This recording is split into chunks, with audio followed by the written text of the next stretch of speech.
السلام علیکم ناظرین، امید ہے کہ آپ سب بخیر و عافیت ہوں گے۔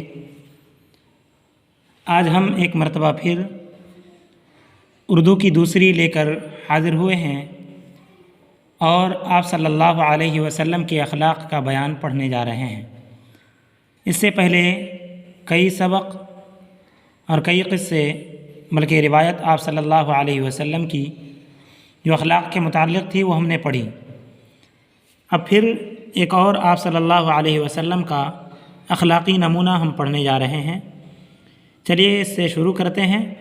آپ لوگ بھی دل جمعی کے ساتھ اردو کو پڑھنے کی کوشش کریں، اس لیے کہ اردو بہت جلد آ جاتی ہے اور بڑی خوش اسلوبی کے ساتھ انسانوں کی زبان کو شائستہ بنا دیتی ہے اور اچھا بنا دیتی ہے۔ چلیے اس سبق کو شروع کرتے ہیں۔ بسم اللہ الرحمن الرحیم۔ آپ صلی اللہ علیہ وسلم اپنے دوستوں اور دشمنوں کے ساتھ بہت اخلاق سے پیش آتے تھے۔ آپ صلی اللہ علیہ وسلم اپنے دوستوں اور دشمنوں کے ساتھ بہت اخلاق سے پیش آتے تھے، عاجزوں پر رحم کرتے تھے۔ جو لوگ نیک اخلاق ہوتے اور ان کی عزت کرتے تھے۔ روایت: حاتم طائی ایک مشہور سخی آدمی تھا۔ سخی کہتے ہیں جو لوگوں پر خرچ کرے اور بہت زیادہ خرچ کرے۔ اس کا نام تم نے بھی سنا ہوگا۔ جب اس قبیلے کے لوگ قید ہو کر حضرت صلی اللہ علیہ وسلم کی خدمت میں آئے تو ان میں حاتم طائی کی بیٹی بھی تھی۔ اس نے آپ صلی اللہ علیہ وسلم کی خدمت میں عرض کیا کہ آپ اگر مناسب سمجھیں تو ہمیں رہا کر دیں اور عرب کے قبیلوں کو ہم پر نہ ہنسائیں۔ میں اپنی قوم کے سردار کی بیٹی ہوں۔ میرا باپ اپنی قوم کی حمایت کرتا تھا، بھوکوں کو کھانا کھلاتا تھا، ننگوں کو کپڑے پہناتا تھا، مسافروں کی خدمت کیا کرتا تھا۔ جو حاجت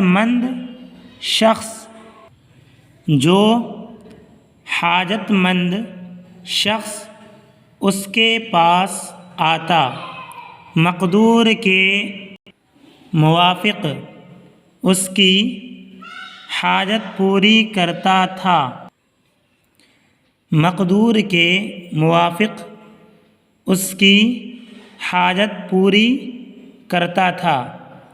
مقدور کہتے ہیں کہ جتنا اسے وسعت ہوتی تھی، جتنا اس کے پاس رہتا تھا، اس کے موافق وہ لوگوں کی ضرورتوں کو پورا کیا کرتے تھے۔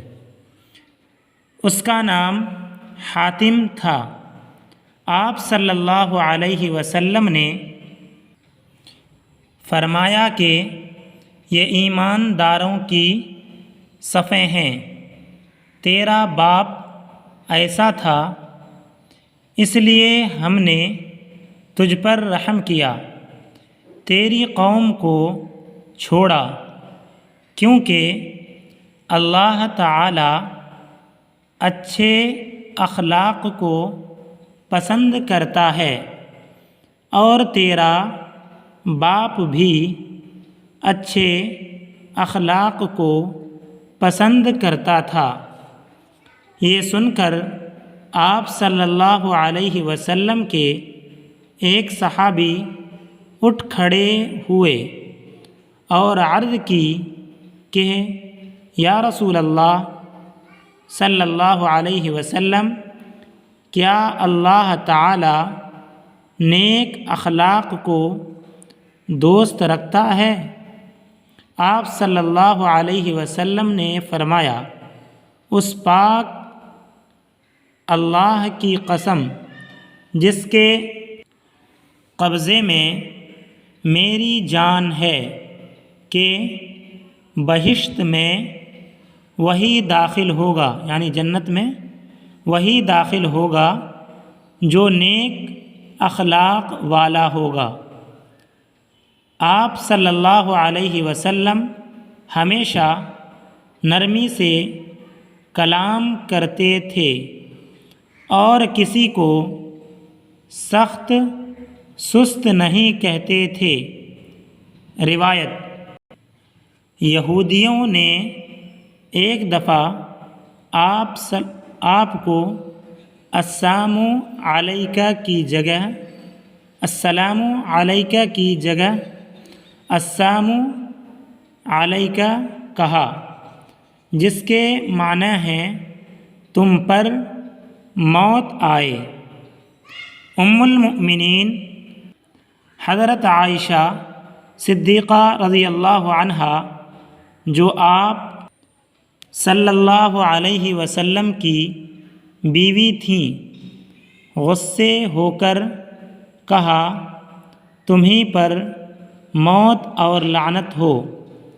آپ صلی اللہ علیہ وسلم نے ان کو سخت کلامی سے منع کیا اور فرمایا کہ اللہ تعالیٰ کا ایک نام رفیق ہے، اور وہ رفیق یعنی نرمی کو پسند کرتا ہے۔ ایک روایت میں یہ بھی ہے کہ فرمایا، اے عائشہ، نرمی اختیار کر اور بدگوئی سے بچ۔ تو یہ تھا آج کا سبق جو ہم نے پڑھ لیا۔ امید ہے کہ آپ سبوں کو سمجھ میں آیا بھی ہوگا۔ آپ اپنا جوش و جذبہ اسی طریقے سے بحال رکھیں جیسا کہ آپ نے شروع میں رکھا تھا، تو آپ یقین جانیں اس جہد مسلسل اور لگاتار کوشش کی وجہ سے آپ اچھی اردو سیکھ سکتے ہیں۔ تو چلیے آج کا سبق یہیں پر ختم کرتے ہیں، اور اگلے دن انشاءاللہ سبق نمبر 8 لے کر حاضر ہوں گے۔ جب تک کے لیے آپ سے رخصت چاہتے ہیں۔ آخر میں آپ سبھی ناظرین سے درخواست ہے کہ ہمارے چینل کو ضرور سبسکرائب کریں تاکہ بر وقت ہماری ویڈیوز کا نوٹیفیکیشن آپ تک پہنچ سکے۔ السلام علیکم ورحمۃ اللہ وبرکاتہ۔